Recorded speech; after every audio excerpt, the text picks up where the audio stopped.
안녕하세요. 지방에 살고 있는 30대 초반 여자입니다. 혹시 이번 태풍은 잘 넘기셨나요? 아니면 아직 여러분 사는 곳은 여전히 태풍이 지나가는 중일까요? 아주 위력이 센 태풍이지만 부디 안전히 큰 피해 없이 지나가길 바라봅니다. 제가 사는 곳은 하루 지나자 바람이 사그라들고 언제 그랬냐는 듯 날이 겠습니다. 오늘 들려드릴 제 사연도 지금 날씨랑 비슷한데요. 전 남편이라는 태풍에 하마터면 휩쓸려 갈 뻔한 제 과거 이야기 한번 들어보시겠어요? 오늘 사연을 적으면서 제 인생을 쭉 돌이켜봤는데요. 저도 모르게 눈시울이 붉어지더라고요. 제가 기억이 가물가물한 아주 어렸을 때부터 저희 부모님은 자주 다투셨습니다. 가정 불화는 주로 돈 문제였던 것 같습니다.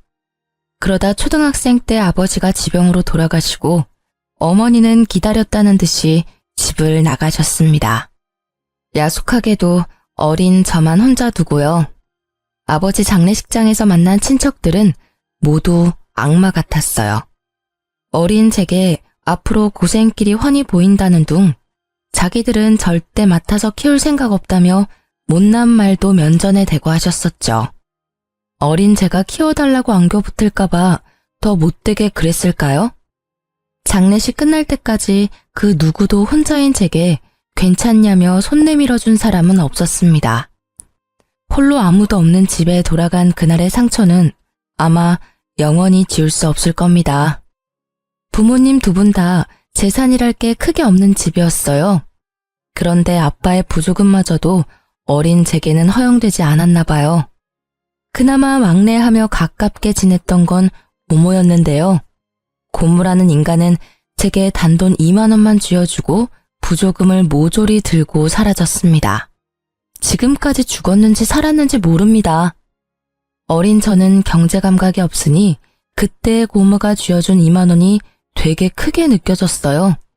고모는 그래도 조금은 날 좋아하는구나 착각 들 만큼요. 하지만 금방 집에 먹을 것도 동나고 돈도 떨어진 저는 그렇게 며칠을 혼자 굶었습니다.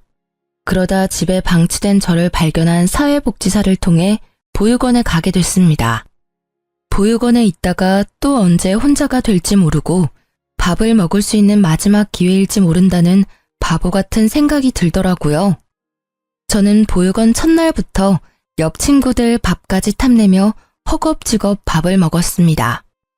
당연히 그곳의 친구들은 첫 만남부터 절 싫어했고 원장은 모두가 보는 앞에서 그런 제 뺨을 때렸던 기억이 나요. 그때 저는 본능적으로 세상은 저 혼자 헤쳐나가야 함을 깨달았습니다. 배를 골지 않으려면 내 인생은 나 스스로 구제해야 함을 깨달았죠. 그렇게 저는 보육원에서 고등학생 때까지 자랐습니다. 머리가 점점 클수록 원망도 많이 생기더라고요. 날 두고 죽은 아빠, 그리고 도망간 엄마, 나 몰라라 한 친척들에 대한 원망이요. 아니, 어린 저를 감당하기 싫었음 진작 절차 밟아서 보육원에 맡기지 왜 방치해뒀나 싶었습니다. 혹시 내가 혼자 죽기를 바랐던 건가 하며 증오심도 자라났죠. 나쁜 짓을 하거나 방황하지는 않았고 전 그저 그 모든 미운 감정들을 연료 삼아 열심히 살았습니다. 만 18세의 나이로 보육원을 독립했고 대학교는 생각하지 않았어요. 고졸이지만 나름 작은 회사 경리로 들어갔거든요. 고등학교에서 제가 어느 정도 공부를 하니 담임 선생님께선 제게 공무원 시험을 준비해보라 하셨어요. 하지만 저는 그럴 시간도 여유도 없었습니다. 당장 돈을 벌고 싶었거든요. 이 세상에서 저를 지켜줄 유일한 백은 돈밖에 없다는 걸 너무 일찍 깨달은 거죠. 저는 월 200만 원 조금 넘게 버는데 세금 떼면 그마저도 더 줄어들어서요. 20대 초반에는 저축하며 제 입에 풀칠하기 바빴습니다. 공부에 투자할 시간과 돈은 없었어요. 물론 공무원 시험을 아예 포기하지는 않았습니다. 금전적으로 허덕이지 않을 때쯤 공시 공부도 시작했어요. 그런데 조금 살만해질 때쯤 주위를 둘러보니 정말 다들 가족, 연인과 저마다 함께 있더군요. 이 세상에 저만 덩그러니 혼자인 기분이 들었습니다. 다들 혼자가 아니라 누군가와 함께 인생을 꾸린 모습에 저는 지독한 외로움에 시달렸어요. 분명 제가 기억하지 못하는 순간에는 저희 부모님도 좋았을 때가 있었겠지 생각도 했어요.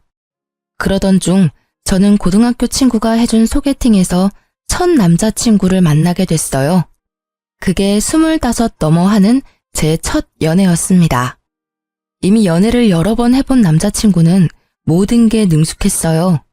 그 나이에도 서툰 제게 보채지 않았고 처음엔 매너 있었죠. 하지만 사귈수록 발견하게 되는 그놈의 민낯은 추악했습니다. 술만 먹으면 망나니로 돌변하더군요. 그 구렁텅이에서 절 꺼내준 게 다름 아닌 앞집 살고 있던 전 남편입니다. 제게 뭐가 모자라서 그런 놈에게 당하고 사냐고 신고도 도와주고 늘 퇴근길을 함께 해줬어요. 덕분에 징글징글하던 전 남친에게 벗어날 수 있었죠. 아무도 제게 손을 내밀지 않던 제 세상에 먼저 손 내밀어준 남편이 너무 고마웠어요. 게다가 그 사람은 술, 담배는 입에도 안 댔어요. 심지어 직업이 공무원인 남자를 보며 저 역시 덩달아 학구열도 불타오르더라고요. 나름 새로운 꿈과 욕심이 생긴 저는 9급 공무원 시험을 준비했습니다. 그 당시 남자친구였던 남편도 잘 될 거라며 옆에서 많이 응원해줬어요. 그리고 지금껏 혼자 살아온 제 얘기를 듣고 본인이 겪은 일처럼 많이 아파했습니다. 자기는 혼자서 어떻게 그렇게 예쁘고 참하게 잘 컸어? 그동안 정말 고생 많았어. 앞으로는 내가 있으니까 걱정하지 마.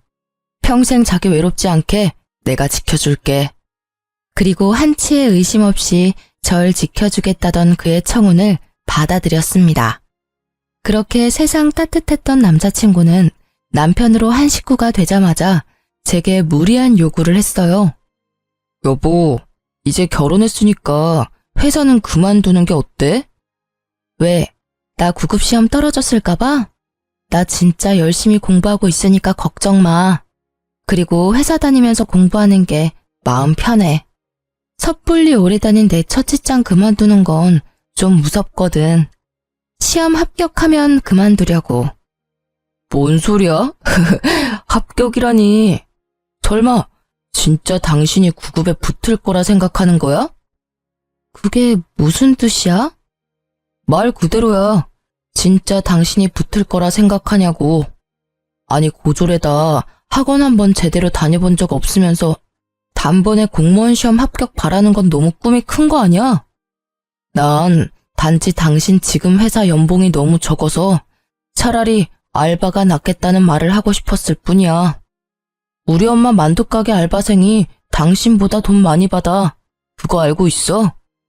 첫 직장이자 지금껏 몸담아왔던 직장은 제가 고졸이라 승진은 꿈도 못 꿨습니다. 하지만 개미똥만큼이라도 매년 연봉이 오르더라고요. 힘든 코로나 시기에도 잘리지 않고 계속 다닌 것만으로도 감지덕지했습니다. 공무원 합격하기 전까지는 계속 그 회사를 다니고 싶은데 갑자기 남편은 다니던 회사를 당장 그만두라 하더군요. 저를 믿고 응원해줬던 연애 시절 남친은 사라지고 돌변한 남편은 고졸인 제가 공시에 어떻게 합격하냐며 비웃더라고요. 당신 말이 너무 심한 거 아니야? 나는 내 힘으로 구한 내 첫 직장, 월급은 적어도 만족하면서 다니고 있어. 듣다 보니 무시하는 것 같아 기분 나빠. 그리고 당신 내가 공무원 안 하길 바라는 눈치다? 안 하길 바라는 게 아니라 안 붙을 걸 예상하는 거야. 고졸인 네가 공시는 무슨 공시야. 헛꿈 그만 꾸고 돈 안 되는 회사는 얼른 그만둬. 그리고 말인데 우리 엄마 만두가게 장사 잘 되는 거 알지? 요즘 손이 모자라다는데 당신이 가서 일 좀 도우면서 배워봐. 그럼 우리 엄마가 당신한테 가게 선뜻 물려줄 수도 있잖아. 헛꿈? 말을 왜 그렇게 함부로 해? 결국 지금 나한테 회사 그만두고 어머님 가게 일 도우라는 거잖아. 나 당신 부인이야. 부탁도 아니고 명령하잖아. 이게 지금 뭐 하는 태도야? 제가 한 번도 지은 적 없는 불쾌한 표정을 짓자 남편은 적잖이 당황했습니다. 아니, 말이 헛나온 거야. 난 그냥 당신 비전도 없는 회사에서 개고생하는 게 싫어서 그랬지. 아무리 그래도 말이 어가 다르고 어가 다르지. 그래, 나 고졸이다. 고졸이 뭐가 어때서? 난 떳떳해. 내가 혼자 어떻게 졸업한 학교인데. 미안해. 일단 진정 좀 하고 내 말 좀 들어봐. 내가 요즘 엄청 스트레스 받아서 당신한테 나도 모르게 성질 부렸나 봐. 아니, 우리 엄마가 요즘 몸이 불편하다고 병원에 같이 가자고 자꾸 부르시잖아. 근데 당신도 알잖아. 나 업무 많아서 야근까지 하는데 엄마까지 케어하느라 요새 좀 몸이 힘들다. 그래서 당신한테 좀 부탁하려고 했는데 말이 삐뚤게 나가서 미안. 뭐? 어머니 아프셔? 어디가 아프신데? 그럼 그렇다고 나한테 진작 말을 하던가. 엄마 좀 챙겨달라는 부탁을 못해서 제게 못되게 군 남편이 미웠지만요. 생각해보니 요새 저도 바쁘다고 시모에게 연락을 못 드렸던 거예요. 저는 남편을 타박하며 곧바로 시모께 찾아갔습니다. 어머님, 저 왔어요. 제가 요새 그이 따라 공무원 되고 싶어서 공부를 시작했거든요. 근데 회사 일까지 바빠서 너무 정신이 없었어요. 어머님께 요즘 신경 못 써드려서 정말 죄송해요. 편찮으시다는 말 듣고 바로 온 거예요. 많이 안 좋으신 거예요? 어머님, 앞으로 병원은 저랑 같이 다녀요. 결혼 전에는 가족품이 그립다더니 너 결혼 후에 내가 먼저 안 하면 연락 한 통 없더라. 인간이 다 그래. 뒤돌아서면 남이지. 자식 새끼라고 키워봤자 그놈도 지엠이 아프다니까 툴툴거리기나 하고. 에이구, 내가 빨리 죽어야지. 어머님이 왜 빨리 죽어요? 말만 그런 게 아니라 진짜 이제 어머님은 제 가족이에요. 저 무서우니까 그런 나쁜 말 하지 마세요. 저희 때문에 많이 속상하셨죠? 근데 저도 좀 속상해요. 몸이 안 좋으시면 툴툴거리는 아들 말고 저한테 전화하시지 그러셨어요. 제가 불편해할까봐 안 하셨죠? 저 괜찮으니까 앞으로는 무슨 일 생기면 무조건 저한테 전화 주세요. 아셨죠? 이그, 너 지금 내 가게 보고 나한테 아양 부리는 거지? 이 가게 어차피 너 물려줄 생각 없으니 꿈도 꾸지 마라. 어머님, 저도 만두 빚으면서 평생 살기 싫거든요. 저는 제가 좋아하는 일 하면서 살 거예요.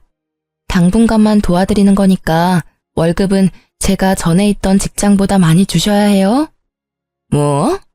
회사를 그만뒀어? 네, 저 회사 그만뒀어요. 글쎄, 쥐꼬리만한 월급이라고 남편이 바가지로 엄청 긁어대더라고요. 지는 뭐 벌면 얼마나 번다고? 혹시 나 때문이냐? 너 어떻게 들어간 회사인 거 내가 들어서 뻔히 아는데. 맞죠? 어머님, 그 사람 진짜 너무해요. 그러니까 저 남편보다 월급 더 많이 주셔야 해요. 사실 회사는 저 승진시켜줄 생각도 없는데 계속 붙잡고 있었던 것도 뭐 제 자격지심이죠. 제가 처음으로 이뤄내고 지켜낸 자리니까요. 하지만 지금 내려놓아도 저는 괜찮아요. 그 회사보다 전 어머님이 더 중요하거든요. 그 대신 저 꼭 어머님이랑 같이 지내면서 공시도 합격할 거예요. 뭐 그건 네가 하는 거에 달려있지.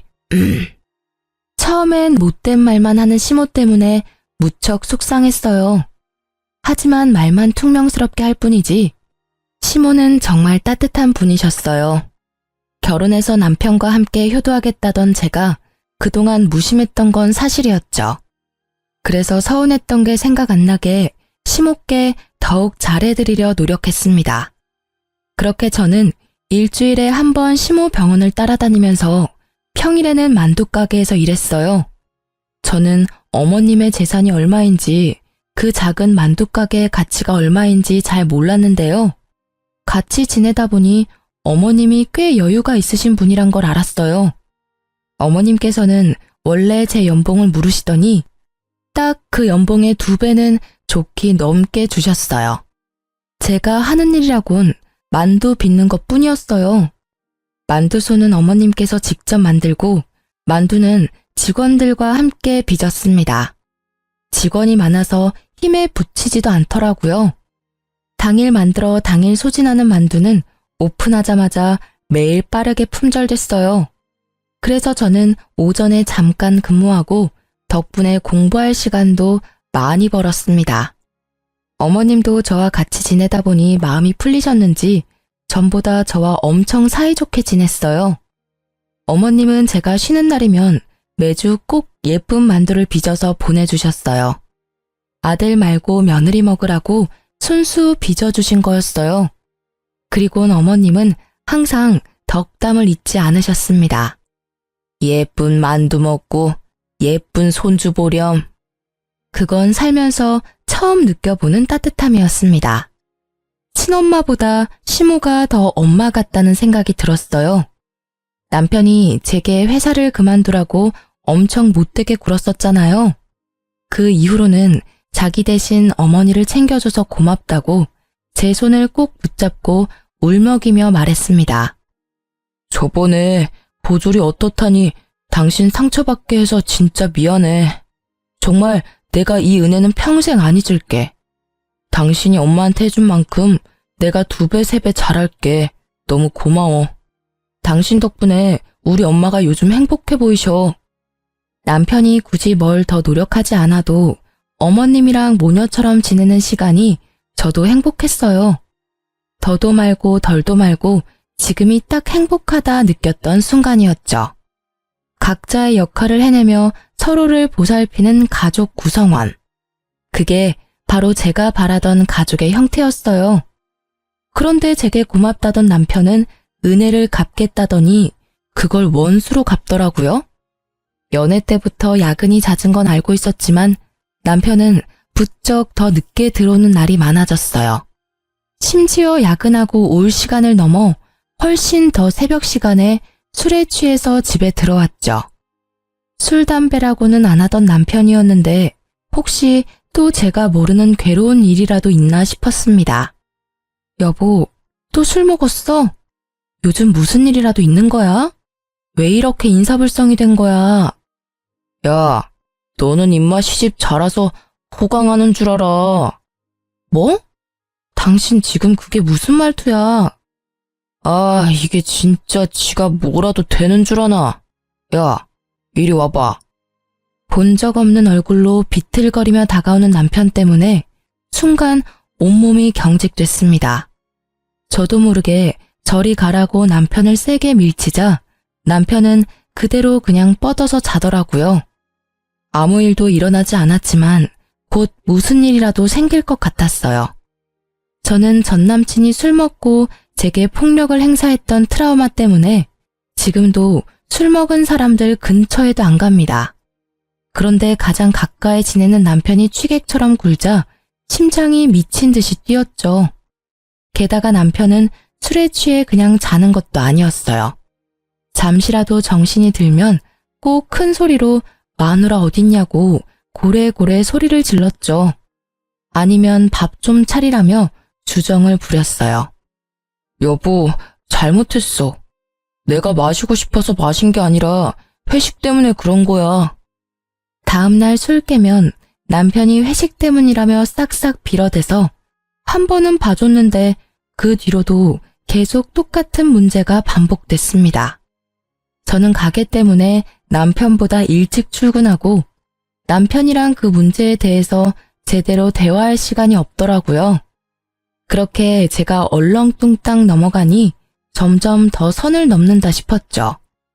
저는 처음엔 술 취한 남편이 무서웠는데 몇 번 반복되니 점점 속에서 열불나서 참을 수 없었습니다. 야, 너만 소리 지를 줄 알아? 남편이 또 술에 취해 들어와 난동을 부리길래 전 똑같이 남편에게 소리를 질렀어요. 그러자 남편은 살벌한 얼굴로 식탁 위에 물잔을 잡더라고요. 그리고 남편은 제게 물을 뿌렸습니다. 유리잔은 그대로 싱크대에 던져버려서 깨졌고요. 저는 물에 젖은 생쥐꼴로 바들바들 떨며 어머님께 전화했습니다. 그때는 이상하게 경찰보다 시모가 더 먼저 떠오르더라고요. 제 연락에 택시를 타고 한달음에 달려온 어머님이었어요. 어머님. 아니, 너 괜찮냐? 잘밤에 머리가 다 젖었네. 어딨어? 내 며느리 울린 이 못난 놈 어딨냐? 어머님은 세상 모르고 잠든 남편에게 쌍심지를 켜시곤 다가갔어요. 어머님은 냉장고에서 꺼낸 물병 뚜껑을 열고 자는 남편에게 그대로 들이부으셨어요. 차가워. 누구야? 누구긴 네 애미다 이 썩을 놈아. 엄마? 땡수 마찰하니 지 애미는 알아보구나. 근데 왜 네 색시를 못 알아봐? 어디 술 취했으면 곱게 잘 것이지 내 며느리를 괴롭혀? 내가 또 술 먹고 실수했대요. 아니, 당신은 그렇다고 지금 시간이 몇 시인데 엄마를 불러. 뭐? 또? 이따위로 인사불성된 게 한두 번이 아니었단 말이지? 너 이 자식 애미가 우스워? 어디 내 앞에서 큰 소리야? 아니, 어디 너만 사회생활하냐? 응? 네 부인은 시모 뒷바라지 한다고 매일 얼마나 힘든 줄 알아? 사실은 어머님이 일을 덜 시키면 덜 시키셨지 저는 만두가게 일이 힘들지 않았거든요. 하지만 남편 앞에서 저를 두둔하기 위한 못된 시어머니를 자처하셨죠. 나도 모자라 너까지 부인을 괴롭히면 쓰냐? 너 이따위 망나니 짓 할 거면 당장 이혼해라. 어디 감히 내 며느리한테 물을 끼얹어? 내가 시집살이 시킨다고 너까지 지금 네 부인을 무시해? 너 지금은 물잔이지? 나중에는 네 손에 뭐가 들려있을지 앞날이 훤히 보인다. 엄마, 무슨 말씀을 그렇게 하세요? 그럼 나중에 제가 뭐 가정폭력이라도 저지른다는 말씀이세요? 아이고, 이미 넌 폭력을 쓴 거야, 이놈아. 술 처먹고 와서 괴롭힌 게 폭력이야. 아가, 내가 경찰 부르마. 저런 놈은 콩밥을 먹어야 정신을 차려. 시모는 콧김을 뿜으시며 남편에게 쌍욕을 한 바가지 하셨어요. 그러고도 분이 안 풀리시는지 경찰 부르겠다고 화를 내셨죠. 그러자 남편은 상황 파악이 됐는지 무릎까지 꿇은 채로 빌고 또 빌더라고요. 엄마, 무슨 경찰은 경찰이야. 나 공무원이에요. 이러지 마세요. 어? 여보, 내가 다 잘못했어. 다시는 안 그럴게. 그러니까 우리 엄마 좀 말려봐. 저놈 사과하는 꼬라지 봐라. 그게 사과냐? 아가, 일단 우리 집으로 가자. 우리 집 가서 넌 내 집이다 생각하고 너 하고 싶은 대로 살아. 그리고 이혼을 할지 결정하렴. 저놈 하는 짓은 내가 못 봐주겠다. 시댁으로 가는 길 택시 안에서 시모는 괜찮다며 제 손을 연신 쓸어주셨어요. 그 온기에 저는 불안이 가라앉았죠. 한동안 시댁에서 먹고 자고 어머님의 배려로 만두가게도 출근하지 않았어요. 남편은 매일 출근 전에는 어머님께 찾아가서 싹싹 빌고요. 퇴근하면서 제가 좋아했던 음식들을 사와서 한 번만 용서해달라고 빌었습니다. 제가 집을 나간 뒤로 남편은 마음고생을 좀 했는지 살이 쏙 빠졌더라고요. 다시는 술 안 먹겠다는 각서도 자진해서 썼습니다. 저는 예전에 남편이 절 구해준 일이 떠올라서 정말 딱 한 번만 봐주자 생각했어요. 그리고 무엇보다 겨우 이룬 제 가정을 쉽게 제 손으로 깨지 못하겠더라고요. 그 대신 다음에 또 이런 일이 일어난다면 가차없이 이혼하기로 마음먹었습니다.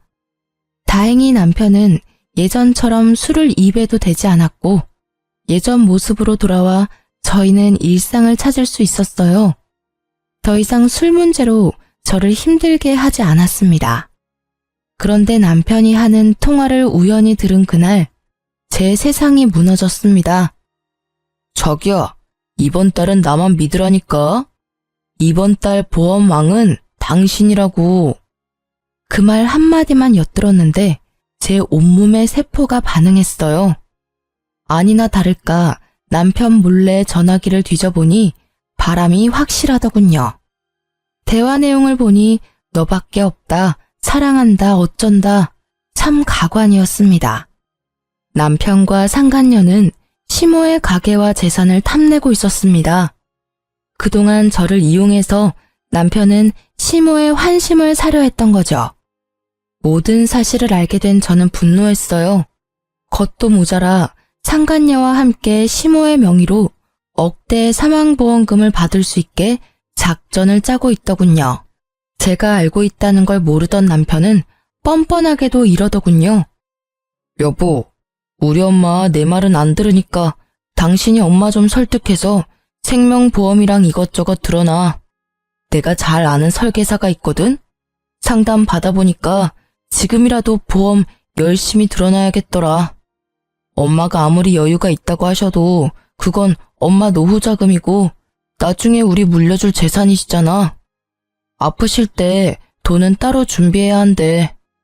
그리고 사망보험금이 있어야 우리 상속세 부담도 덜 수 있다더라.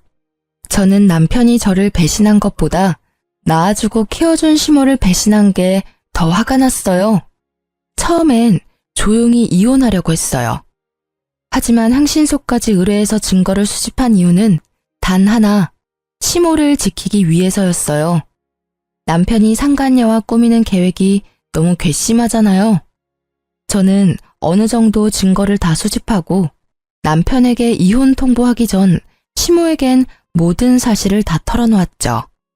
아무것도 모르고 계시면 어머님도 상간녀와 남편에게 눈 뜨고 코 베일 수 있는 상황이었으니까요. 어머님은 제 생각보다 훨씬 더 강인하셨고 단단하신 분이었어요. 오히려 상처받았을 저를 더 걱정하셨죠. 비장한 얼굴의 시모는 제게 딱 한마디만 하셨어요. 아가, 비위상에도 조금만 참아라. 내가 다 해결하마. 어머님은 말씀 따라서 저는 가만히 있었어요. 그런데 도저히 남편과 한 집에 못 있겠더라고요. 이런저런 핑계를 대며 시댁에서 지냈어요. 그리고 대망의 참교육 날이 다가왔습니다. 어머님은 직원들 모두 휴가를 보내주시곤 보험에 대한 설명을 직접 듣고 싶다고 상간녀를 만두가게로 불렀습니다. 상간녀는 저와 비슷한 또래였습니다. 화장기 없는 저와는 다르게 아주 예뻤어요. 막상 마주하니 저는 제가 죄인도 아닌데 괜히 주눅이 들었죠. 그걸 눈치챈 어머님은 기죽지 말라며 제 등을 여러 번 쓰다듬어 주셨어요. 그리고 신나서 열심히 설명하는 상간녀에게 어머님은 대놓고 물으셨어요. 그쪽은 보통 상품을 팔 때 연애도 하는 겁니까? 네? 어머님, 그게 무슨 말씀이신지. 누가 네 어머님이야? 야, 이 몹쓸 거사. 어디 팔라는 보험은 안 팔고 다른 걸 팔고 있어? 무슨 소리시냐고요? 얘 끼놈아. 뭔 소린지 몰라서 물어? 상간녀는 얼굴이 붉어져서 벼랑간 소리를 꽥 지르더라고요. 이내 뭔가 눈치를 챘는지 자리에서 일어난 상간녀를 시모는 가만두지 않으셨어요. 왜 이러세요? 이거 놓으세요. 상간녀의 머리채를 순식간에 잡아챈 어머님은 만두소를 비비듯 상간녀의 머리를 허공에 마구 비비셨어요. 너, 네가 일하는 보험회사에 당장 같이 가자. 앞장서. 내가 내 아들이랑 너랑 바람난 거 회사에 항의하려니까. 어디 감히 되도 않는 꿍꿍이로 접근했어? 뭐 내 가게를 받아서 홀라당 팔아먹겠다고? 그것도 모자라서 내가 죽으면 그 돈으로 내 쓰레기 같은 아들이랑 호의호식하겠다고? 아니 이년 이거 상간녀 주제에 꿈도 크다. 근데 이거 어쩌나? 내가 대대로 장수하는 집안 딸이야. 내가 쉽게 죽을 것 같아? 어디 평생 내 시집살이나 하면서 같이 늙어볼 텨? 평소에 보지 못했던 어머님의 구수한 욕설에 저는 깜짝 놀랐어요. 상간녀는 무릎 꿇고 바닥에 엎드려 빌며 울더라고요. 화장이 눈물에 다 지워진 상간녀의 얼굴을 보자 저는 떳떳한 제 민낯이 더 예쁘다는 생각마저 들었습니다. 제발 회사에는 연락하지 말아주세요. 네? 제가 정말 하라는 대로 다 할게요. 지금까지 어떻게 올라온 자리인데요. 저 정말 개고생하며 살았다고요. 남자 하나 잘못 만나서 제 인생 망치기 싫습니다. 그리고 저 평소에 고객님들한테 딴 맘 안 품어요. 진짜 맹세코 이런 적 처음입니다. 아드님이 먼저 그러자고 제게 제안했다고요. 얼씨구, 당장 네 회사 가서 내 앞으로 된 보험 싹 다 해지하고 내 아들한테는 아직 이야기하지 마. 이야기했다간 그날 바로 내가 너 회사 뒤집어 엎을 거야. 그놈은 내가 알아서 조질 테니까 모른 척하고 기다려. 네 최후는 어떻게 할지 내가 고민해 볼 테니까. 애초에 어머님 보험은 아직 들지도 않았어요. 다만 사모님 보험은 몇 개 들었거든요. 지금 회사 가서 제가 손해보더라도 당장 다 해지할게요. 그러니까 제발 저 한 번만 봐주세요. 내 보험을 들었다고요? 남편은 이미 상간녀에게 제 보험을 몰래 들었더라고요. 정말 TV에서 볼 것 같은 이야기였어요. 사망보험금 2억, 그 액수에 저는 할 말을 잃었습니다. 어머님은 가슴을 치시며 본인이 미안하다고 우셨어요. 저는 어머님 잘못은 없다고 서로 껴안고 엄청 울었습니다. 상간녀는 그 사이 슬금슬금 도망가고요. 가게를 3일 이상 쉬어본 적 없는 어머님은 상간녀와 남편을 참교육하기 위해 일주일이나 문을 닫으셨어요. 저나 어머니나 둘 다 너무 가여운 인생이라 생각했습니다. 정신없이 저와 함께 우시던 어머님은 이럴 때가 아니라며 제게 정신을 바짝 차리라고 하셨어요. 그리고 남편에게 전화해서 다음 계획을 실행하셨죠. 가게 땅값이 많이 올랐다고 남편을 부르자 남편은 할 일 제쳐두고 쏜살같이 가게로 달려왔습니다. 그래서 얼마나 올랐어요? 엄마 올랐을 때 파는 것도 나쁘지 않아요. 솔직히 엄마 이제 늙으셔서 앞으로 얼마나 장사하실 수 있을지 모르잖아요. 차라리 여기는 정리하고 우리 월세로 옮겨서 가게 다시 열어요. 네? 아무것도 모르는 남편은 싱글벙글한 얼굴로 가게 땅값이 얼마나 올랐냐고 묻더라고요. 아니, 떡줄 사람 생각도 안 하는데 혼자 침까지 튀기며 흥분하는 남편 놈을 보는데 당장 멱살을 잡아 올리고 싶었어요. 하지만 꾹 참고 어머님의 행동을 지켜보기로 했죠. 그러자 어머님께서는 잡아먹을 듯한 표정을 하시곤 남편에게 이혼 서류에 도장을 찍으라 하셨어요. 이혼 서류다. 긴 말 말고 도장 찍어라. 너네 둘 갈라서 나 그동안 많이 참았다. 며느리 예쁘게 보려고 노력했어. 하지만 도대체 정이 안 가는 걸 어떡하니? 일도 곧잘 할 줄 알았는데 아직까지 혼자 만두 하나 제대로 못 빚어. 이런 애한테 내 가게를 맡길 바에 딴 사람한테 파는 게 낫지. 며느리 하나 잘 키워서 간병인 돈 굿나 했는데 차라리 그 돈으로 나중에 전문 간병인이나 두는 게 낫겠어. 그러니 팔기 전에 이혼 먼저 시켜야지. 엄마 잘 만난 내 아들 덕에 며느리 호강하는 꼴? 난 못 본다. 어머님, 어떻게 말씀을 그렇게 하세요? 네? 두 사람 잘 지내는 줄 알았는데. 어떡할 거냐? 쟤랑 이혼할 거야 말 거야. 이혼하면 하나밖에 없는 아들한테 다 물려주고 안 하면 국물도 없다. 네 가정 지킬래 아님 내 돈 다 네가 가질래? 당연히 난 엄마 편이죠. 당신 엄마한테 얼마나 서운하겠으면 엄마가 저러셔? 안타깝지만 난 효자라서 엄마 말씀대로 할 거야. 위자료는 꿈도 꾸지 마. 아닌 거 당신이 제일 잘 알잖아. 내가 어머님 잘 보살펴드려서 고맙다며. 그래서 당신 나한테 은혜 갚는다며. 근데 어떻게 이래? 저는 미리 어머님과 계획한 대로 남편에게 매달리는 척도 해봤어요. 하지만 남편은 두말하지 않고 냉정하게 이혼 서류에 도장을 찍더라고요. 도장이 찍히자마자 시모는 만두 담는 쟁반으로 남편 싸대기를 날렸습니다. 남편 고개가 돌아갈 정도로 세게 때리셨죠. 그러자 턱을 붙잡고 남편은 소리쳤어요. 엄마, 왜 이러세요? 갑자기 미친 거예요? 이런 썩을 문디 자식이 아주 지그 아빠랑 똑같네. 아주 똑배 닮아서 조강지처 눈에 피눈물 흘리게 하네. 남편은 무슨 일인지 파악하느라 두 눈을 요리조리 굴렸어요. 저는 상간녀에게 전화를 걸어 남편에게 내밀었어요. 받아봐. 누군데? 여보세요? 고객님, 저예요.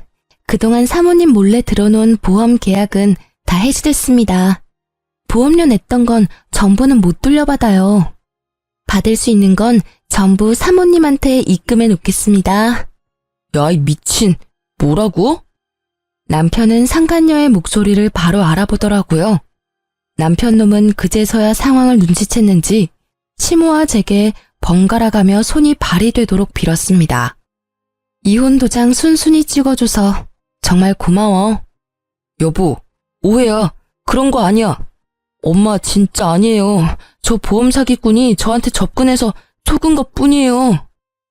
야, 맘 같아선 네 재산, 네 직장 다 뺏고 싶은데 더러워서 손도 대기 싫어서 가만히 있는 거야. 그러니까 그 입 다물어. 어머님이 널 어떻게 키워주셨는데 이래? 아가, 저런 쓰레기랑 더 말 섞을 필요도 없다. 너 당장 짐 싸서 우리 눈앞에서 사라져라. 난 이제 아들 따위 없는 걸로 하마. 엄마, 왜 이러셔 진짜? 소미 네가 이제부터 내 딸 해라. 어머님, 내가 너 입양 절차 알아봤다. 자, 서류 받아라. 너도 마음에 준비할 시간이 필요할 테니 잘 생각해봐라. 이놈이랑 이혼하고 나한테 와. 내가 너 꽃길만 걷게 해줄 테니. 이제부터 모든 재산 권리는 우리 소미한테 줄 거야. 어머니, 정신 차리세요. 노막 났어요? 얘는 피 하나 안 섞인 남이라고요. 너 엄마를 어떻게 구워 삶은 거야? 어머님의 폭탄 발언에 남편 놈은 눈을 희번덕거리며 제게 달려들었죠. 시모는 기다렸다는 듯 경찰에게 연락했어요. 여보세요? 거기 땡땡 경찰서죠? 여기 땡땡 만두집인데. 응, 나야 나 송 사장. 아, 웬 망나니가 와서 가게를 쑥대밭으로 만들고 있잖아. 얼른 와봐. 엄마, 누가 네 엄마야 이 자식아? 엄마가 어떻게 이래? 자식한테 어떻게 이러냐고. 남편을 혼내는 어머님의 몸이 미세하게 떨리는 걸 알고 저는 급하게 남편을 가로막고 말했습니다. 너야말로 자식이 어떻게 그래? 상간녀랑 보험 사기단으로 잡혀가고 싶지? 나도 모르는 보험 가입한 거 문제 안 될 줄 알았나 봐. 어머님 앞에서 더 추한 꼴 보이지 말고 얼른 꺼져. 남편 놈은 정말 땅을 치며 발악하더군요. 그래봤자 그놈에게 더 이상 남은 거라곤 아무것도 없었어요. 경찰이 오고 이댁 아드님 아니냐고 묻는데 어머님은 외면했습니다. 그래, 못난 내 아들 맞아. 데리고 있다가 정신 차리면 훈방 조치 부탁해. 가게에서 난동 부린 건 사실이니까. 기운이 다 빠진 남편은 더 이상 제게도 시모에게도 달려들지 않았습니다. 조용히 경찰을 따라가더군요. 너무 큰일을 겪으셔서 혹시나 쓰러지실까봐 저는 내내 어머님 곁을 지켰네요. 어머님은 아들에게 보여주기식이 아니라 정말 저를 입양할 계획이셨어요. 난 정말 소민이가 내 딸 같아. 우리가 이런 인연으로 엮였지만 안 좋게 끝내고 싶지는 않구나. 난 진심으로 널 가족이라 생각한단다. 어머님 마음 저 잘 알아요. 누가 뭐래도 저 어머님 가족이에요. 저 사람이랑 이혼했더라도 여전히 어머님은 제 어머님이세요. 하지만 저 어머님 딸로 들어가면 저 사람이랑 남매인 거잖아요. 저 죽어도 그건 싫어요. 어머님이랑 저 서류상으로 아무 사이는 아니지만 가족같이 지내잖아요. 계속 지금처럼 지내면 안 될까요? 가족이 되면 더 많은 것들이 내게 돌아갈 텐데 난 그게 아쉬운 거야. 소미 넌 아쉽지 않니? 어머님, 저는 지금도 좋아요. 시모는 제가 끝끝내 입양은 만류했더니 살짝 서운해하셨죠. 하지만 서운해하시는 것도 정말 잠시였어요. 어머님께서는 제 가족이 못 돼준다면 든든한 백은 되어주겠다 하셨죠. 그 약속을 지키시겠다며 그동안 모았던 재산 반은 좋은 기부처에 기부했고 반은 제게 주셨습니다. 그리고는 제게 꼭 공시에 합격하라고 당부하셨어요. 너 공시 불합격하면 내가 준 돈 다시 다 돌려줘야 한다. 에이, 줬다 뺏는 게 어딨어요. 저는 아직도 전 시모, 아니, 이제 엄마라고 부릅니다. 엄마랑 병원 갈 일 있으면 같이 가드려요. 공시는 다행히 한 번에 붙어서 받았던 재산은 돌려드리지 않았습니다. 그런데 하필 좁은 공무원 바닥, 저는 전 남편과 같은 부서에 근무하게 됐습니다. 그 인간은 자기 잘못도 모르고 자기 엄마 재산을 가져간 저를 여전히 미워하고 있었죠. 직장에서 막상 저를 마주하니 놀라서 전 남편 얼굴은 사색이 됐더라고요. 불편했는데 그 불편함도 잠시였어요. 얼마 안 가서 상간녀가 찾아왔거든요. 내 인생 책임져 이 자식아. 다 네가 계획한 거였잖아. 네 부인도 네 엄마도 네가 생명보험 억대로 들라며. 야, 여기가 어디라고 지금? 나 보험 사기로 신고당해서 이제 보험일 못해. 너 때문에 보험 모집인 자격 박탈당했다고. 이 자식아, 너 때문에 소문 다 나서 나 나중에 다른 보험회사도 못 가. 내가 할 줄 아는 거라곤 영어뿐인데 어쩔 거야. 네가 나 먹여 살릴 거야? 그럴래? 조용히 안 해? 죄송합니다. 모르는 사람이에요. 다들 일 보세요. 전 남편은 상간녀를 모른 채 했지만 상간녀는 끝까지 그런 전 남편을 물고 늘어지더라고요. 사람들은 수군거리고 저희 사무실은 한바탕 난리가 났습니다. 저는 현장에서 실시간으로 보는데 웃음 참느라 혼났습니다.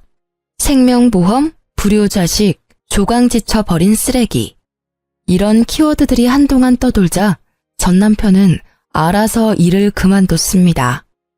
어쩌면 제가 직접 불륜으로 윗선에 고발할까봐 도둑놈 제발 지린다고 알아서 도망간 걸 수도 있고요. 그래도 그렇게 아무 준비 없이 홧김에 또 공무원 그만두고 저놈 후회하겠구나 싶었는데요. 역시나 제 예상이 맞았습니다. 공무원 그만두고 할 줄 아는 거 없는 전 남편은 퇴직금을 탕진하고 엄마한테 찾아왔다고 합니다. 엄마한테 들은 내용 그대로 전달해 드릴게요. 엄마, 저 돈 좀 보태주세요. 제가 진짜 기가 막힌 사업 아이템 발견했거든요. 엄마 아들 공무원 시험도 단번에 붙고 엄청 똑똑한 거 잘 알잖아요. 누가 내 아들이요? 댁은 뉘신지? 엄마는 당연히 반성하지 않고 돈만 밝히는 전 남편을 외면하셨죠. 누구냐고 묻는 엄마의 말에 전 남편은 끝내 완전히 무너졌다고 합니다. 어머니, 저라고요. 언제까지 아들 모르는 척 할 거예요? 전 남편은 모든 걸 후회한다며 엉엉 울면서 빌고 또 빌었대요. 돈이고 뭐고 필요 없으니 제발 아들 모르는 척하지 말아달라고요. 엄마는 그런 전 남편에게 이렇게 말씀하셨대요. 네가 다시 네 손으로 어떻게든 일어나면 내가 그땐 너 아는 척이라도 해주마. 내가 너라는 놈을 낳은 죄가 있으니 그땐 내 벌 달게 받아야지. 전 남편은 그렇게 아무 소득 없이 돌아갔다고 합니다. 동네가 워낙 소문이 빨라서요. 소문 들어보니 전 남편은 어느 고깃집에서 일하고 있다더군요. 그놈이 한 짓거리들 생각하면 분해서 더 벌받기를 원했지만요. 낳아주고 길러준 어머니가 자신의 가족이길 거부하는 것 자체가 그놈이 받는 가장 큰 벌 아닐까 생각합니다. 앞으로도 전 엄마랑 자주 왕래하며 살 거예요. 물론 전 남편 놈이 개과천선해서 돌아온다면 아무래도 엄마랑 예전처럼 편히 만날 수는 없겠죠. 이런 제 마음을 꿰뚫어 보시고 엄마는 이렇게 제게 말씀하셨어요. 걔랑은 나도 예전처럼 못 지낸다. 아무리 내가 낳고 길러놓은 자식이라지만 그 시커먼 무서운 속내를 전혀 몰랐잖니. 앞으로도 뭘 믿고 그놈을 보듬겠니? 그러니 너도 너무 걱정 마라. 어차피 사람 쉽게 안 변하고 그놈 변하려면 나 죽고 나서일 거야. 그리고 어차피 나 이제 가진 것도 없어. 이 몸뚱이 뿐이야. 만약 나한테 빌붙으려고 한다면 내가 역으로 저놈한테 빌붙어야지 뭐. 엄마도 참. 내가 있는데 그놈한테 빌붙긴 뭘 빌붙어요. 그리고 왜 엄마가 몸뚱이 뿐이야? 내가 있잖아요. 진짜 섭섭하게 자꾸 그럴 거예요? 엄마는 내가 지켜요. 그래, 그러니까 그렇게 웃어. 울상 짓지 말고 나랑 웃으면서 살기로 약속했잖아. 그래서 저는 나중 일은 우선 나중에 생각하고 지금은 최선을 다해 엄마와 사랑하며 지낼 거예요. 가족이 없었던 제게 전 남편은 상처만 주었지만 결국 제 곁에는 진심을 나눈 엄마가 남았네요. 그리고 어렵게 붙은 공무원 일도 열심히 잘 해내고 있어요. 다들 제게 친절히 대해주시고 일도 점점 적응하고 있답니다. 지금까지 제 긴 사연 들어주셔서 감사합니다.